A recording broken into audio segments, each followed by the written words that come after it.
Kombe linalofuata Mheshimiwa Rais ni la ligi kuu ya NBC ambalo ndio tulimfunga Simba goli 2-0. Ni ukweli usiofichika kwamba timu yenu sasa hivi iko katika viwango vikubwa sana. Naomba muendeleze juhudi hizi ili timu iweze kufanya vizuri ndani ya nchi lakini na nje ya nchi.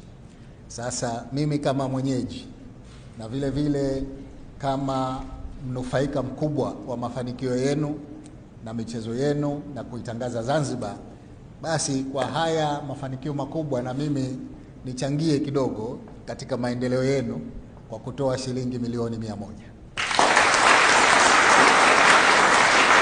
Tumeshuhudia makombe 5 hapa, na pia mpokee shukrani zetu kwa sababu ya kuitangaza Zanzibar nje ya nchi na ndani ya nchi na kucheza baadhi ya mechi zenu hapa, na sisi tunamshukuru Mungu kwamba tunaendelea kujipanga katika kuhakikisha miundombinu ya michezo inakaa vizuri ili mashindano haya yazidi kuja Zanzibar mara kwa mara. Tumetumia uwanja wa Amani Complex jana, na baadhi ya watu ambao ni wageni, tuna wageni pia kutoka Nigeria ambao wako hapa, wamefurahishwa sana na setup ya uwanja wa Amani Complex, na ni kitu ambacho walikuwa hawajawahi kukifikiria kinaweza kuwa katika ardhi yetu ya Tanzania.